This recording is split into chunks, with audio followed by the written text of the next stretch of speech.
Terrific run, but how tough is it for you to run that well and still not drive it into victory lane? Well, the car was good. I want to thank all the people who donate to the Dale Jr. Foundation. I want to thank my sponsors, Diet Mountain Dew and NASCAR, for giving us the opportunity this weekend to raise awareness for the foundation. And thanks Chevrolet and Sprint and NASCAR for putting on this thing. It's a lot of fun. It really is a good weekend. So fans, we had an awesome crowd here. But the race was good. You know, we really didn't adjust on our car. It was pretty quick all night, all day yesterday. Just, you know, need to start on the front row at the end, I think. Especially to be out as good as that 48 team. But I'm proud of our effort tonight and look forward to next weekend. We got a good car, probably bring this one back. Indeed. Watch for Dale Jr. next weekend, Matt. Absolutely an incredible drive also by Brad Keselowski in the Blue Deuce. How would you describe that final dash for the Big Cat? It's all about the restart, you know, and I was hoping we'd get a yellow. I'd get another shot at Jimmy, but like we saw all night, the high line on the restart just wouldn't go. So I don't know if I'd have been able to do anything, but I'd like another shot. But I thought I could do something with him the first few laps. I thought we might have been just a touch faster, but this wasn't meant to be. So proud of our effort. I'm really proud of my team. I think we're a really young team that's growing and getting better every week, every day, and every hour. And this was a showing of that tonight in an all-star race. We got beat by a 5-time champ and a 2-time All-Star winner, so you know, I think we're doing pretty good. But I want that one more spot, man, and just didn't have enough to pull it off tonight. But we'll come back next week for 600 with another great motor like that. Incredible night. Next week, one of NASCAR's crown jewel events, Mike. Thanks, Matt. Both of the first two finishers ran their fastest lap with 8 to go, and they were within 7/100ths of a second of each other. Pretty evenly matched, but yes, Chad Knaus, Jimmie Johnson had the winning strategy, had the will to win, and yes, now they've got a million reasons to celebrate.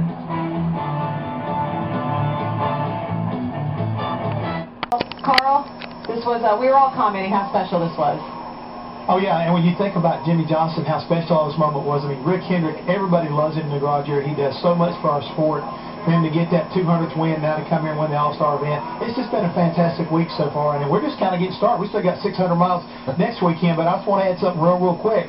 Jimmie Johnson came in here with winning more money in the All-Star event than anybody else, like $3 million.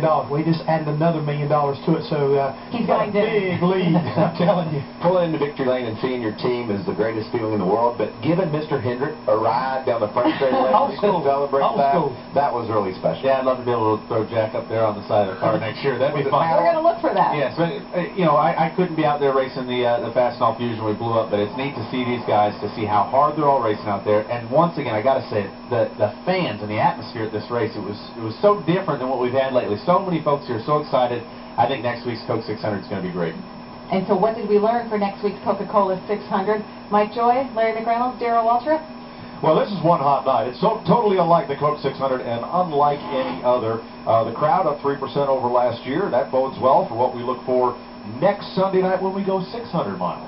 If I'm all the other competitors, I'm saying, uh-oh. Uh-oh, the 48 is back. Well, yeah, Jimmie Johnson, that was his 9th win at Charlotte, but I think he said it in his interview. It all started Thursday night when his pit crew won that competition, and he got that #1 pit selection. That was huge, along with a really fast race car tonight. They help make a difference. Well, we have seen how this race can be a catalyst for next week. Casey Kane won both in 2008. Kurt Busch did it in 2010. Will the trend continue with Jimmie Johnson? No, it's the guy that finished last tonight. I think he's got the best chance next week in the Coke 600. A lot of people know what it's going to take to win in this race next week, and Carl talked about it. A loose car. You're sideways out there, and that's treacherous, and that might be what it takes to win that 600-miler, have it loose at the end. Let's remember one thing. We were talking about sprint races tonight. Next weekend, 600 miles. The longest race that we run is an endurance race, Kristen. Continued post-race coverage from tonight's Sprint All-Star race will continue in just a few moments with Speed Victory Lane. But first, it's the premiere of Hard Parts. The All-Star race, only 90 laps. These drivers race every one like it was the last one. Just a glimpse, like Carl said, of what we're going to see next week in the marathon, the Coca-Cola 600. You will see it on Sunday on NASCAR on Fox. The premiere of Hard Parts starts now on Speed.